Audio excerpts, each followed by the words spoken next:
una poca de gracia y otra cosita y arriba y arriba. Ahí arriba y arriba y arriba iré, yo no soy marinero. Yo no soy marinero, por ti seré, por ti seré, por ti seré. This is Stanley Siegel.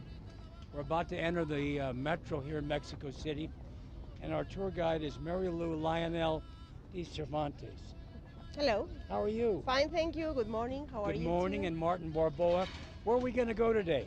Oh, today we're going to visit one of the most traditional markets in the city, which is called La Merced. Actually, it's a convent and the Church of La Merced, which is in the downtown area. And it is one of the most beautiful and well-preserved convents from the 16th century, by the way. La Merced continue being like the most traditional one. Most traditional. All right, Martin, another tradition is it's early in the morning here in Mexico City. It's about 7:30. What are we going to have over here on our right? Yes, well, we have not eaten our breakfast yet. Right. As it's usual in Mexico City, between your house and your job, sometimes you need to stop somewhere and eat something fast. Of course. Here in front of us, you can see delicious sweet bread and also tamales and atole. Tamales. Atole. No, I know atole. ¿Cómo está usted? Me llamo Stanley. ¿Y usted? Vicky. Vicky, huh? Señora Vicky. Senora Vicky. All right, let's see that atole. That's what we want. Ooh. Now, these are the tamales, huh? Oh, they look fantastic. All right, let me try this now. Tell you what you do. You hold the mic for Steve's camera. So this is a tamale. De dulce. La dulce, sweet tamale. It's a sweet tamale. You know what they're made of? Boy, it's wonderful. Ask her if they're homemade. Oiga, ¿los hace en casa? Homemade, huh? Yes, homemade. And how much did this cost, this tamale? For you or for her as a producer? Well, how much does it cost for the consumer? How much will I pay for ¿Cuánto this? cuestan los tamales? Cinco. 5 pesos. So 5 pesos is about 50 cents. Exactly. 50 cents. What do Yes. you think? Good? Oh, they're great. I love them. Good. Mhm. Get a shot of that tamale in your left hand there, Steve. No, get a shot on camera. So he's trying to do this program, keep the tamale warm. It's not going to happen, right, Steve? All right, so we're going to have a big day in Mexico City. We're going to go to the El Zocalo, which is the epicenter of the megalopolis. This is where the heart of Mexican history begins. The Aztecs were there, the Spaniards. I guess Montezuma was there, Cortez was there, at least in that general area. John F. Kennedy was there. John F. Kennedy was there. Among others. Among many, many others. The Pope. The Pope. I imagine Maximilian the Emperor. Zapata was there. Juarez was there. Pancho Villa were there. They were all there at one time. No doubt. Zapata was there, yes. Gee, that's wonderful. Thick Yes. and very, very nurturing, huh? Yes. So once you have one tamale and one atole, you're Set for the day, huh? set for the day. All right, let's go. All right, Martin, we're going into the, this is the metro, huh? Metro And station. like the New York City subway or like the tube in London or the metro in Paris, huh? Yes, the price to use the metro is the same, independent of the distance you want to travel. So we're waiting here. Is this our train right here? This one is Here our it comes, here it comes. Yes. All right. Yes, yes. So where are we going? To the Mercado, huh? Yes, and we are going to stay out exactly inside of the market. Okay, here we go. Because of earthquakes, is that a danger? Oh no. Why not? Oh. Did you see that? Did you see it, ladies and gentlemen? Huh? Did you see the reflexes on that man? That could have been it.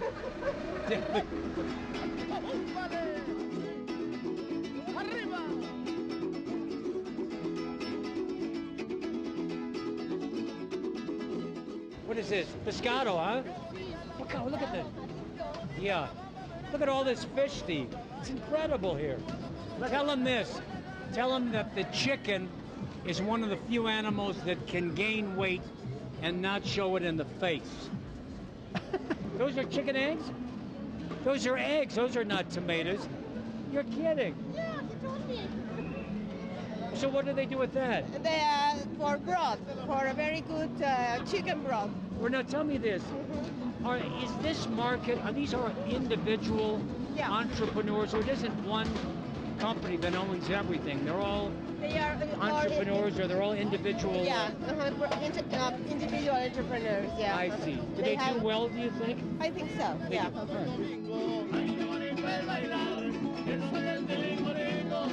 This other herb is very much used with different sauces, perejil, cilantro, yes, and this is manzanilla for the headaches or the stomach problems. You know, herbal is one of the most important It is. traditions. In our country, it's not as popular as it should be. In China, it's very popular. And these are very ancient. Oh yes. Going on for a very long time. One of the great contributions of our pre-Hispanic culture to our modern society will be herbolaria, precisely. Very important. Very good, Mary Lou. All right, we're coming out of Merced, and here's another church, huh? Yes, this is another very old church. It's a church that comes from the middle part of the 17th. It's called Santo Tomás. Santo Tomás.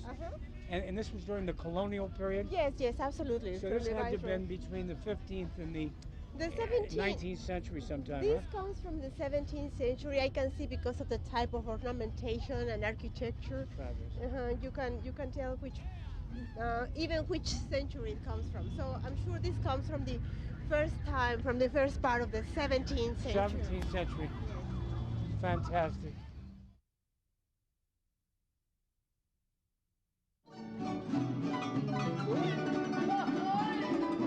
All right, this church was established by Herman Cortez. By Hernan Cortez in the 16th century. This is one of the 7 churches he founded here in this area. Right.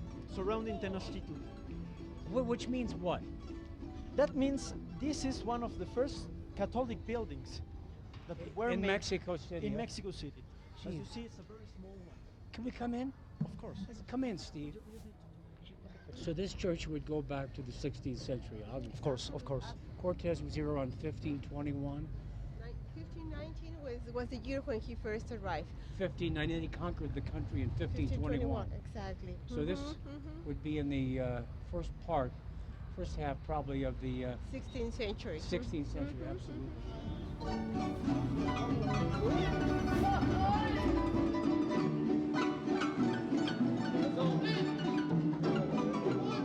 This is Stanley Siegel in the Zocalo. This is the epicenter of the megalopolis in Mexico City. And I'm with Mary Lou Lionel and Martin Barbosa, our great guides. Behind us is the Metropolitan Cathedral, right? Let's get a better view of it. All right, here it is, Steve. Gee, this is incredible. What a building. And this is the heart of it. I was told that this is the second most visited cathedral in the world, huh?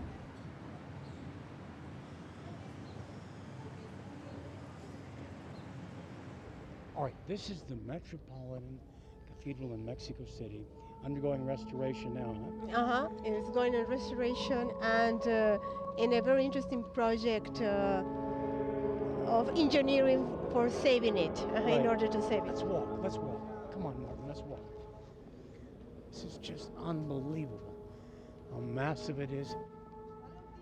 Look at the organ up there. This is a Spanish one. Yes. It was brought from Spain and installed in 1730 something.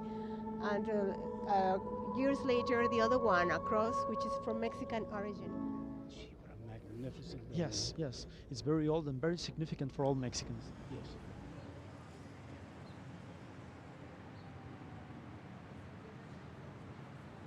All right, we're in the National Palace in front of one of the great murals by one of the great muralists of the world and the history of the world, Diego Rivera. When was it painted? It started being painted in 1929. All right. Now there's this first part. First part. All right, now as we start on the right, what do we see, Martin? There in that part we can see the pre-Hispanic period represented with all the colors and figures, animals, battles. Now Steve continues to pan to the left. What do we Okay, got? all of this mural right here gets the name of the epopee of the people of Mexico. The epic. Epoch. It's considered the largest mural in which the whole history of our country is painted on a wall. Steve, pan down on these big stones. If you go down there and you dig down deep enough, what would you find? Well, incredible things, monuments, sculptures, the great Aztec calendar, as it is Right. known, for example, was found in this plaza. In that corner, there is a small plaque that says when it was found. That was in the middle part of the last part of the 17th century. The same. Another great monument called the Kolyolchowski, it was also found right here as they Right were here. doing some reconstruction of the plaza. All right, we're going to see the Temple Mayor, Exactly. and it'll give us a glimpse of ancient Mexico. Exactly. As I told you before, Mexico City in this part is like a fruit. You just need to peel a little bit and you will find something. All right. And that's the way they found or they start digging in Templo Mayor. This is the base of an Aztec pyramid found in 1979, huh? Yes, that's when they just by mere accident discover the precise site of the most important temple of the Aztecs, what we call the Templo Mayor. Do you think there were any human sacrifices Oh yeah. at this pyramid? Oh yes, absolutely. There were human sacrifices? Aztecs They're brutal. practice human sacrifice a lot. They did. Yeah, it was a religious practice. It was not that they were so bloody and so barbarians. There was a very strong spiritual symbolism on this practice. Just maybe as in many other religions where sacrifice is done in order to please the gods. In this case, it was exactly the same, to please the gods. Glad I wasn't picked. This is where the Spanish conducted the Inquisition, right? Yes, this is called the Inquisition Palace. All right, and we saw that was a torture chair. Yes, that is. And they used to make expositions with torture instruments. Different. That was the name of the exposition. Let's go see it. Let's go see it. What kind of torture was it? Well, very different kinds of Inquisition systems. Gee whiz. Well, but one of the worst was in the Alameda, but Yeah. with instruments was here. Was there a lot of screaming in this Oh, building? you bet. There Lots was. of screaming. A Huh? lot of them. What is this? It's a torture chair. A torture chair. Yes, we are in the torture museum, and we are looking at different sorts of instruments to torture people because they were practicing heresy. In Now, the opinion would of they the live Inquisition. through this? Yes, and that was a way to keep faith and Yeah. religion through panic. So panic. Yeah, So the in idea was society. not to kill you, but to scare you into submission. Yes, and also the rest of the people. They know, so Yes. it's one lesson for everybody. A lesson for everyone. I Yes. see. And who conducted the tortures? All Dominicans, they brought Dominicans. They brought the Inquisition to Mexico, and they were the order that was practicing Inquisition. All right, and so they were the dogs of God, right? Yes, the name They of were Dominican, loyal to God, as a dog is to a man. Yes. and that's what Dominican means. Yes, Dom, Mr. Lord, canis in Latin, dog. How long did this go on in Mexico, this kind of torture? Well, during the colony period in New Spain. So it went on for over 300 years. Yes, they started at the end of the 16th century. All right, now what would this be? It's like a Sarcophagus? sarcophagus. Was a live person put in there? To be Yes. scared? Perhaps to be killed. To be not, killed? Not only to be scared, because look at the knives or nails are inside. Has anyone ever apologized for this? The Pope. The Pope did said. apologize. The Pope said the Church is sorry for all the things. I see. And this was recently, wasn't it? Yes. Fairly recent. Recently. In other words, there have been excesses. There have been things that we've all been ashamed of that we know that are wrong. Yes. That's it. All right. Well, thank you so much. Thank you.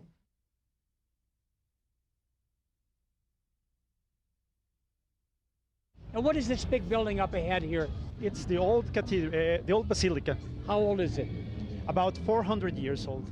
Now, why is it so famous? Well, a miracle happened here. The Virgin of Guadalupe appeared suddenly in front of Juan Diego, and she talked with him. Do you believe the story? I personally like the story very much. You like the story, but I do you like the believe the story. story? I do. You believe the story? I do. Do you think most Catholics do believe the story? Yes, sure. They believe it. Are the people in Mexico happy? Yes, I wouldn't say the whole country and everybody here is happy, but I would say we find ways, You find ways. to have happiness around the year. Are you happy? Yes. You happy? Are you a married man? No, perhaps that's the reason. Perhaps that's the reason. Do you want to get married? Yes, I tried it 3 times already with the Well, same woman. What do you mean you tried it 3 times? I gave her 3 times a ring. Oh, did you? What did she say? The 3 times she said, yes, I would like to marry you. And the next day, it Where was is broken. she now? Now I think at work. We got to go see her. Yes. Come if on, you let's want. go see her. Can Tomorrow. you find her now? Yes, because Okay, she we're works. going to have a miracle. We've been to the Church of the Guadalupe, right? Yes. Juan Diego says he saw the apparition here in the 1500s, right? Yes, yes. The Pope was here. Yes. And now you need a miracle in your life, right? Don't you? Yes. Do you well, love this woman? Yes, I love her very Come much. on, let's go talk to her. Bravo!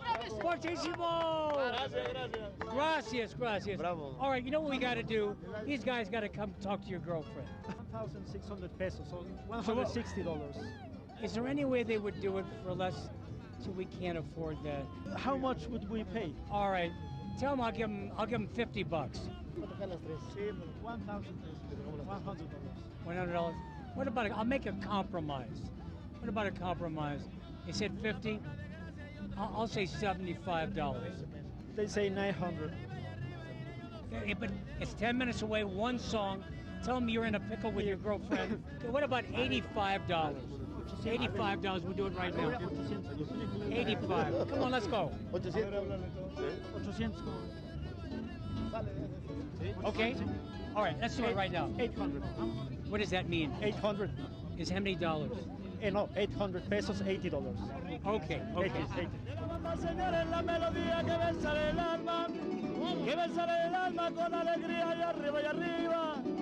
Ahí arriba y arriba y Doors open. arriba. We got this wonderful group from Veracruz. They're not really mariachis. No, but it's But good for they us. sing the music of Veracruz. Just, you must know something. Before we make the serenade, we just go very quiet, Silencio. and they start suddenly playing. Yes, Okay. yes. So we're going to see your girlfriend. Yes, Luz Maria. Yes. Now they are going to sing a song called Novia Mía. What is the song? It's called Girlfriend of Mine. You're a friend of mine. No, girlfriend of mine. Say what? Girlfriend of mine. Oh, girlfriend of mine. Oh, I see. All right, here we go.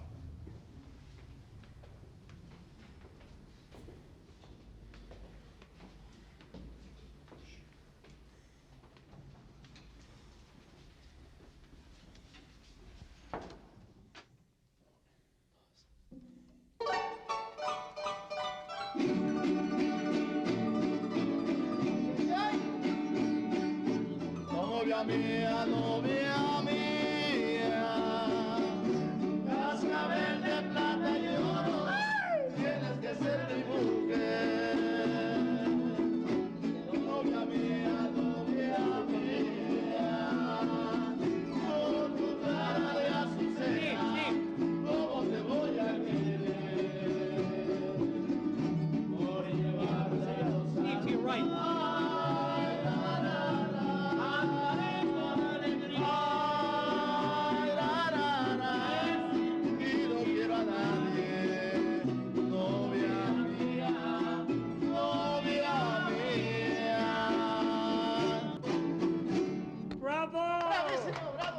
Maria, me llamo Stanley Siegel. Habla inglés?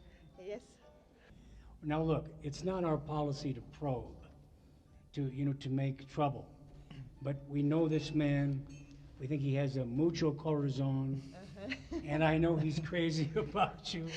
He's told us that he's tried 3 times. Do you think if he continues to try one day, he may get lucky? Yes. You think so? Okay. Well, that's the best. Get that good. That's That should be encouraging to you, huh? In this moment, I cannot answer you. Yes. You're very emotional, aren't you? Sure. I This am. is a fabulous surprise to do something like this. I'm so proud of you. And I'm so happy you are home. Thank you so much. Adios. Hasta luego. Hasta luego. Thank you so much. Thank you. We'll let those two people be alone.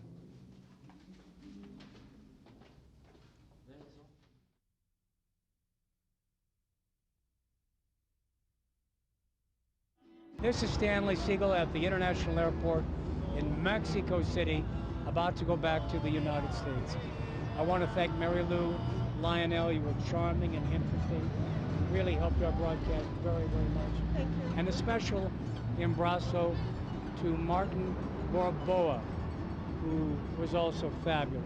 We really enjoyed having you on the show. We hope you did too, ladies and gentlemen. This is Stanley Siegel in Mexico City, wishing you hasta pronto. Por llevarte a los altares, cantaré con alegría, que sin ti no quiero nada.